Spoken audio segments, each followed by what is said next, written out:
नमस्कार, मैं विवेकानंद और आप देख रहे हैं news for nation. Bihar Vidhan Parishad की 24 सीटों पर चुनाव होने हैं। इसको लेकर आज महागठबंधन में सीपीआई और आरजेडी ने अपने कैंडिडेट के नाम का ऐलान कर दिया है।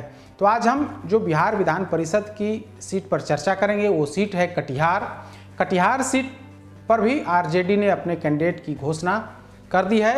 तो कटिहार में क्या स्थिति थी, हर दिन हम एक क्षेत्र जो विधान परिषद का एक सीट है उसके बारे में हम चर्चा करते हैं। तो इसी कड़ी को और आगे बढ़ाते हुए आज कटिहार पर बात होगी। कटिहार के बारे में हम आपको बताएंगे कि 2015 में क्या स्थिति थी, अब इस बार कौन कौन से प्रत्याशी चुनावी मैदान में उतरने वाले हैं। वैसे चुनाव की घोषणा अभी हुई नहीं है, अधिक संभावना है कि मार्च में इसकी घोषणा हो, लेकिन सभी गठबंधन यानी कि एनडीए और महागठबंधन अपने अपने प्रत्याशी तय करने में या यूँ कहें कि उन्हें मैदान में उतार दिए हैं। तो आज कटिहार की बात करेंगे। 2015 से हम शुरुआत करेंगे कि 2015 में कटिहार में कौन से प्रत्याशी चुनाव जीते थे, आज क्या कुछ होने वाला है। तो 2015 की बात कर लेते हैं। 2015 में निर्दलीय के तौर पर अशोक कुमार अग्रवाल वहाँ से चुनाव जीते थे। भले ही अशोक कुमार अग्रवाल निर्दलीय के तौर पर जीते हों, लेकिन उनका पूरा समर्थन, बीजेपी का पूरा समर्थन अशोक कुमार अग्रवाल को था। इस तरीके से 2015 में दोबारा वे चुनाव जीते थे, यानी कि 2009 में भी उनकी जीत हुई थी और फिर से 2015 में अशोक कुमार अग्रवाल वहां से चुनाव जीते। उन्हें 1914 मत मिले थे। इस तरीके से वे 406 मत से जीते थे। दूसरे नंबर पर राकपा राष्ट्रवादी कांग्रेस पार्टी, तब 2015 में उनका गठबंधन था आरजेडी के साथ और इस तरीके से महागठबंधन में एनसीपी को वो सीट दी गई थी। वहाँ से तारिक अनवर वरिष्ठ नेता है, उन्होंने अपना क्षेत्र जो है कटिहार क्षेत्र से अपना उम्मीदवार उतारा था अंजलि देवी को, लेकिन अंजलि देवी दूसरे नंबर पर उन्हें संतोष करना पड़ा और उन्हें 1508 मत मिले।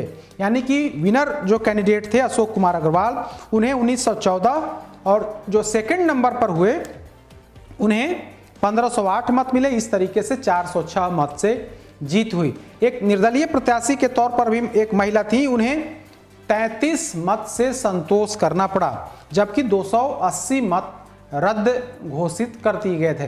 तो यह 2015 की स्थिति थी। तब निर्दलीय प्रत्याशी के तौर पर अशोक कुमार अग्रवाल चुनाव जीते थे, बीजेपी ने उन्हें अपना समर्थन दिया था। तब जेडीयू भी आरजेडी के साथ थी, यानी कि आरजेडी, जेडीयू और एनसीपी तीनों मिलकर के वहां संयुक्त उम्मीदवार उतारा था अंजलि देवी को, लेकिन उन्हें हार का सामना करना पड़ा। बीजेपी जो समर्थित कैंडिडेट थे, जो निर्दलीय कैंडिडेट थे अशोक कुमार अग्रवाल, उनकी जीत हुई थी। अब 2022 है। 2022 में विधान परिषद चुनाव का बिगुल बजने वाला है। अधिक संभावना है कि अगले महीने इसकी घोषणा हो जाए, लेकिन दोनों गठबंधन, पक्ष और विपक्ष, दोनों गठबंधन पूरी तैयारी में जुटा हुआ है। एनडीए की अगर हम बात कर लें तो एनडीए में तो सीटों का बंटवारा हो गया है, लेकिन उम्मीदवारों पर अभी यूं कहें कि उम्मीदवारों की घोषणा अभी तक नहीं हुई है। लेकिन आरजेडी ने इसमें बढ़त बना लिया है। आरजेडी ने आज बाजाप्ता 20 सीटों पर, आरजेडी ने 20 और एक सीपीआई, कुल मिलाकर के 21 सीटों पर उम्मीदवार के नाम के ऐलान बाजाप्ता आधिकारिक तौर पर कर दिया गया। प्रदेश अध्यक्ष ने, आरजेडी के प्रदेश अध्यक्ष ने, जगदानंद सिंह जो प्रदेश के अध्यक्ष हैं, उन्होंने बाजाप्ता इसका ऐलान किया और कहा कि 24 में 21 सीटों की घोषणा तो आज की जा रही है, लेकिन 3 अन्य सीट के बारे में हम 1-2 दिनों में इस पर निर्णय लिया जाएगा। तो कटिहार की जब हम बात कर रहे हैं तो कटिहार से आरजेडी ने इस बार उम्मीदवार बनाया है कुंदन कुमार को। कुंदन कुमार एक फ्रेश चेहरा, वहां के लिए आरजेडी ने अपना उम्मीदवार बनाया है, जबकि बीजेपी से अशोक कुमार अग्रवाल जो निवर्तमान विधान पार्षद हैं, उन्हें बीजेपी अपना उम्मीदवार बनाएगी। जब वे निर्दलीय थे लेकिन बाद में वे बीजेपी में शामिल हो गए, तो ऐसे में बीजेपी एक बार फिर से उन पर दांव लगाएगी। अशोक और कांग्रेस की तरफ से जो खबर है कि कांग्रेस भी वहां से उम्मीदवार देगी। कुछ दिन पहले तारिक अनवर ने वहां पर बैठक की थी और कहा था कि अशोक यादव कांग्रेस के प्रत्याशी होंगे। कांग्रेस की तरफ से इस पर उन्होंने उसी दिन कहा था कि कांग्रेस इस पर आधिकारिक तौर पर इनके नाम का ऐलान कुछ दिनों के बाद कर देगी, लेकिन अशोक यादव काफ़ी समय से उस क्षेत्र में लगे हुए हैं, पंचायत प्रतिनिधियों से लगातार मुलाकात कर रहे थे, जनसंपर्क कर रहे थे, इनकी पकड़ अच्छी है। तो ऐसी स्थिति में कांग्रेस की तरफ से अशोक यादव उम्मीदवार होंगे। हालांकि कांग्रेस ने अभी तक अपना स्टैंड क्लियर नहीं किया है। आरजेडी से गठबंधन नहीं होने की स्थिति में उन्होंने, कांग्रेस नेतृत्व ने ऐलान किया था कि हम सभी 24 सीटों पर अपने प्रत्याशी देंगे, लेकिन आज जब आरजेडी ने सीटों का ऐलान किया है और उम्मीदवारों का जब ऐलान किया है तो उसमें 3 सीट पर उम्मीदवार की घोषणा नहीं की गई है।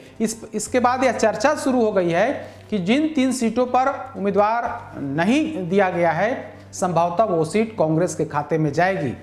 लेकिन कटिहार की अगर बात करें तो कटिहार में कुछ दिन पहले वरिष्ठ नेता कांग्रेस के तारिक अनवर ने ऐलान कर दिया था कि हर हाल में अशोक यादव वहां से चुनावी मैदान में उतरेंगे। तो ऐसे में यह कहा जा सकता है कि अशोक यादव पूरी तैयारी कर रहे हैं और वे भी चुनावी मैदान में उतरेंगे। तो अभी तक 3 कैंडिडेट के बारे में जानकारी लगी है कि ये तीनों चुनावी तैयारी कर रहे हैं। आज बाकायदा आधिकारिक तौर पर आरजेडी ने अपने प्रत्याशी का ऐलान कर दिया। वहीं बीजेपी भी अशोक कुमार अग्रवाल पर अपना दांव लगाने वाली है। आधिकारिक तौर पर तो इसकी घोषणा नहीं हुई है, लेकिन बहुत जल्द बीजेपी और जेडीयू के लोग भी, जेडीयू नेतृत्व भी इसकी घोषणा करेगा।